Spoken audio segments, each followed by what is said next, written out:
Well, a very good morning to you from wherever you are watching us from. Thank you so much for being part of this show. We continue with the program. This on KBC Channel 1 is Good Morning Kenya. My name is Aguko. It's a pleasure being with you today. Now, there is one aspect of the Constitution that I would like to mention. And this is the Constitution that recognizes culture as the foundation of the nation. The Constitution recognizes the cultural heritage in the country. And one thing that is going to take place in the country is concerning the Maa counties. And these counties that I'm referring to as the Maa, that is MAA, are known as by counties of Narok. We have the county of Kajiado, the county of Samburu. Through the Narok-Kajiado Economic Bloc, they have organized a cultural festival week in order for them to embrace and showcase the Maa culture. Now, it's going to be cultural this fine Thursday morning. And helping us in this conversation, understanding about the Maa community, I am joined by Mr. Francis Ole Sakuda.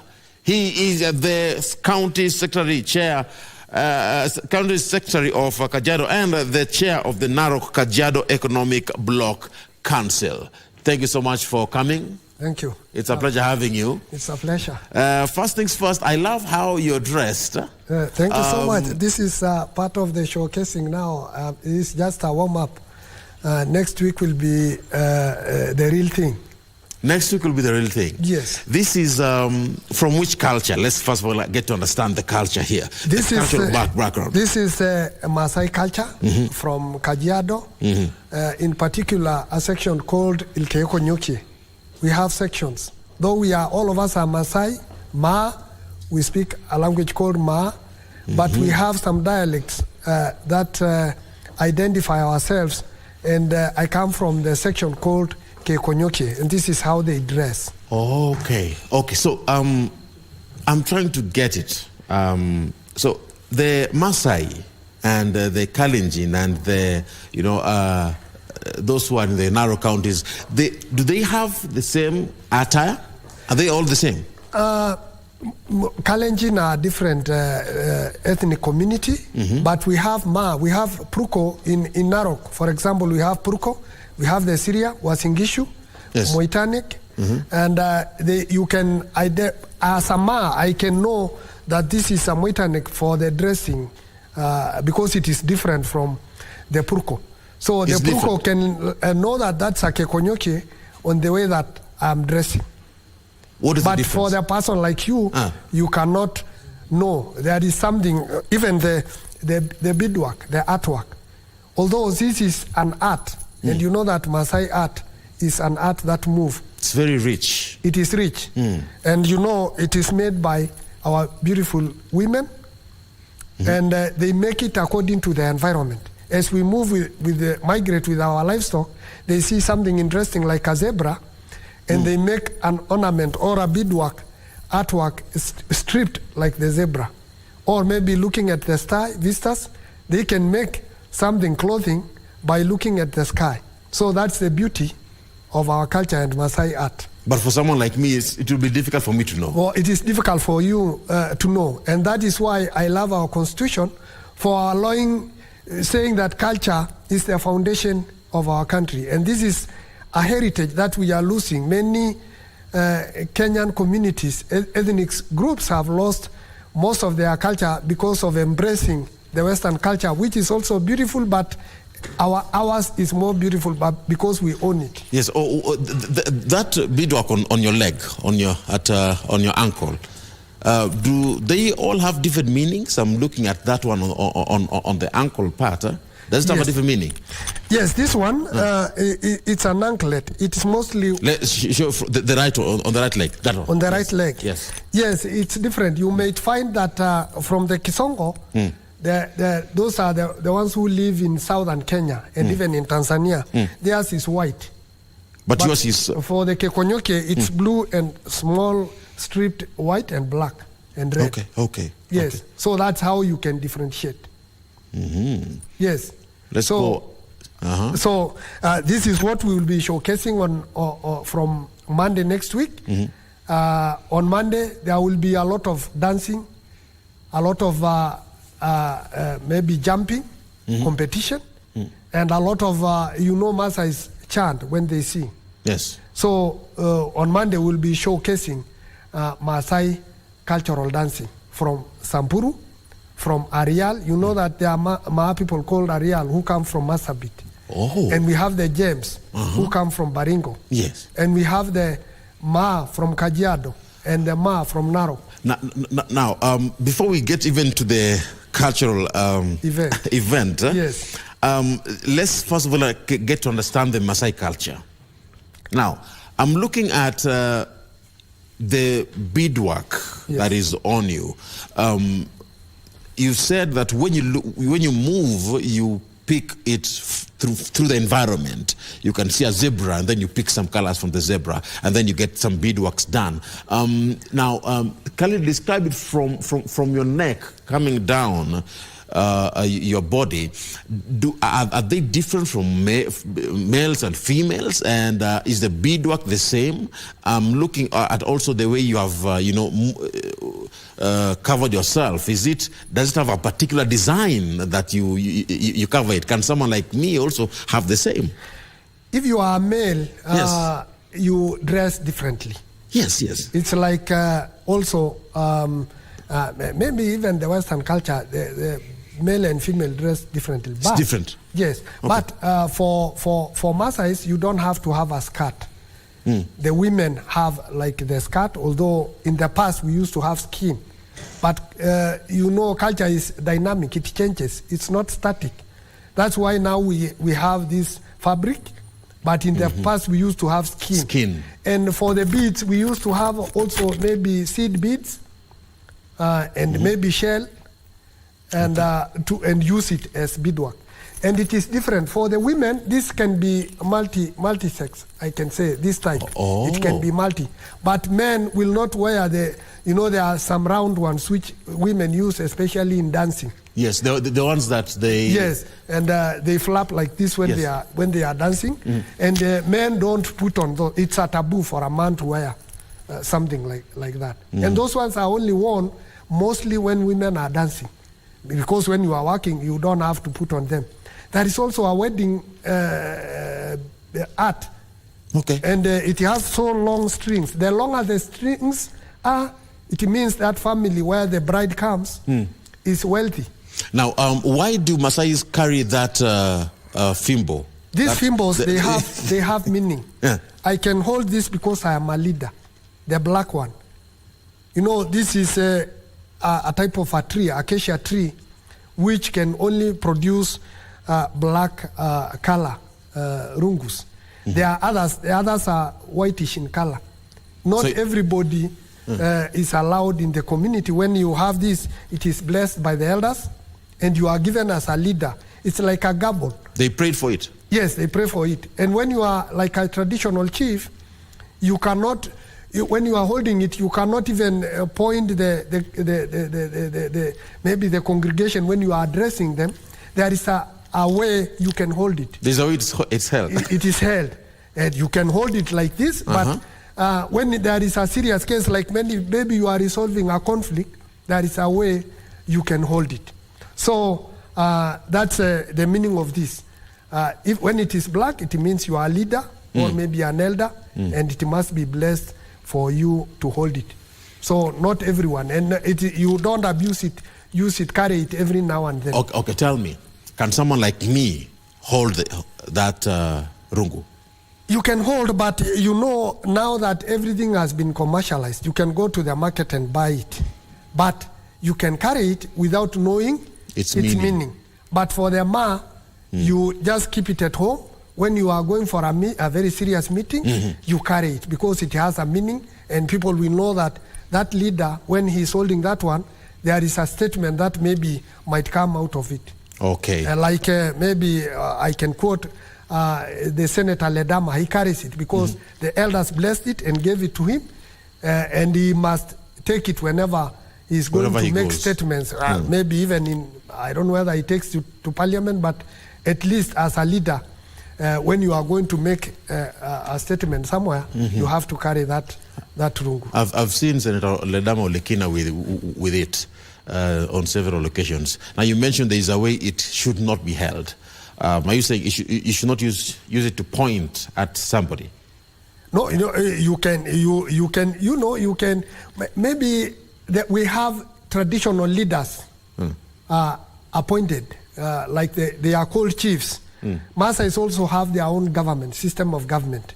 And the chiefs, they also have ranks. And when maybe there is a conflict somewhere, I and you fight, yes, and the chiefs come, he will not just point it directly like you, like maybe reprimanding me by using the rungu. He might curse me by doing like this. So if he does that, it's like a curse. And maybe making some statement, a harsh statement, it can be a curse.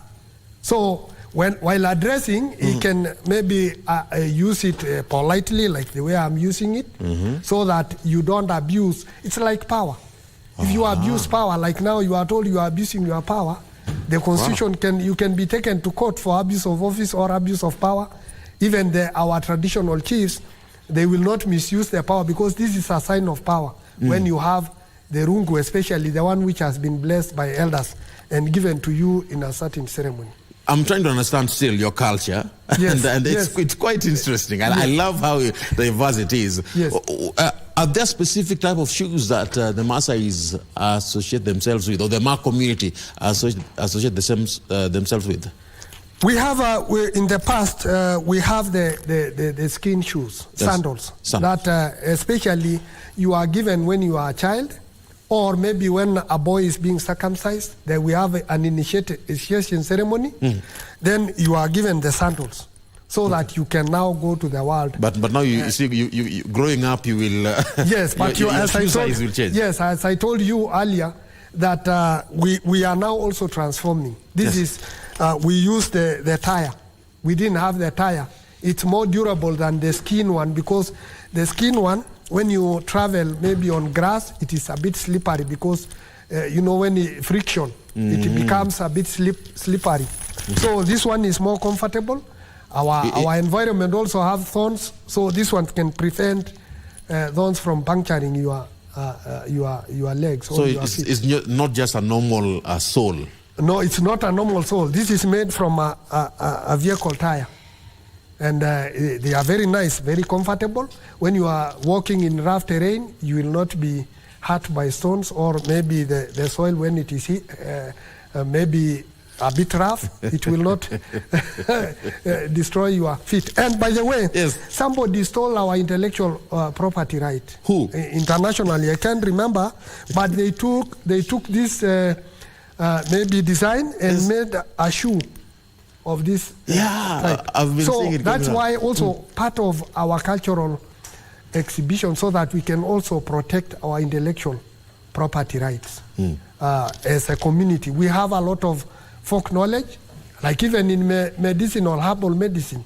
We will be displaying part of the medicine in Masai Mara next week.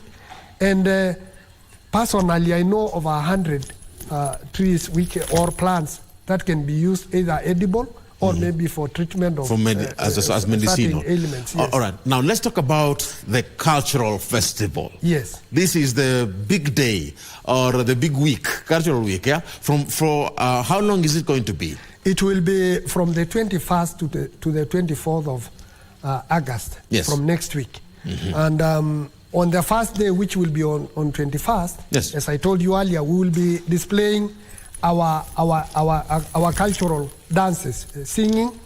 We have love songs. Oh. We have songs for maybe praising the warriors.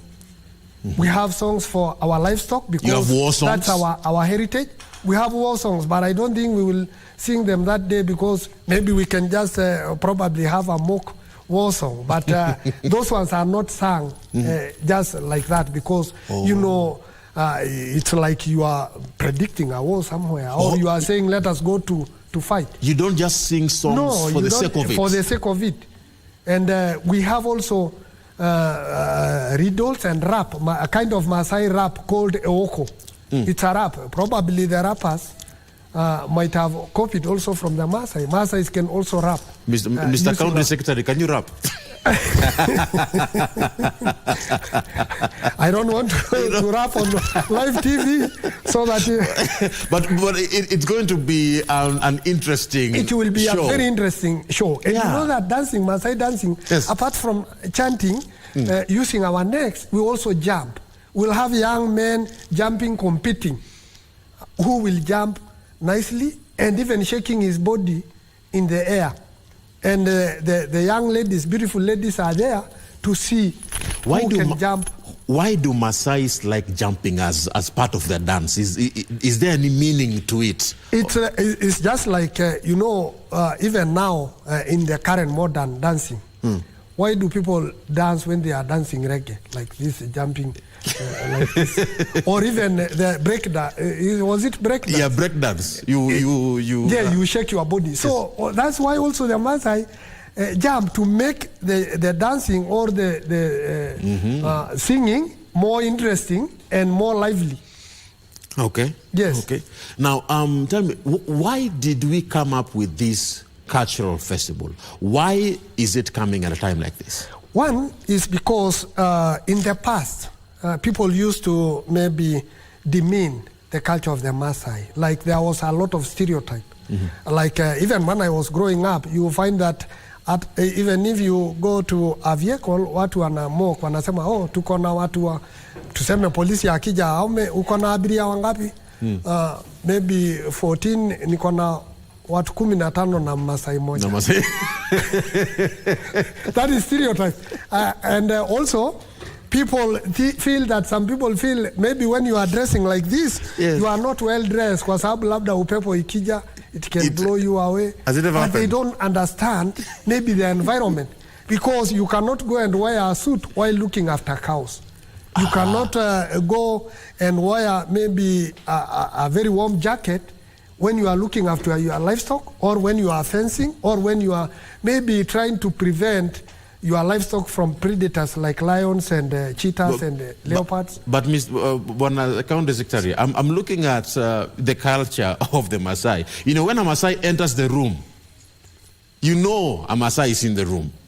You yes, because of our identity. Because of your identity. So, isn't that a good thing? Yeah, it's a good, that's why I'm telling you, we want to own our culture because it's ours. We own it. That's one thing. Secondly, our culture has become the culture of Africa, and even it's becoming the culture of the world. If you go to New York City, you find maybe some Africans trying to wear like Maasais. And in the tourism industry, Maasais have only been used as objects of charity. I'm sorry to say so. We don't benefit from maybe the dollars accrued from the tourism industry.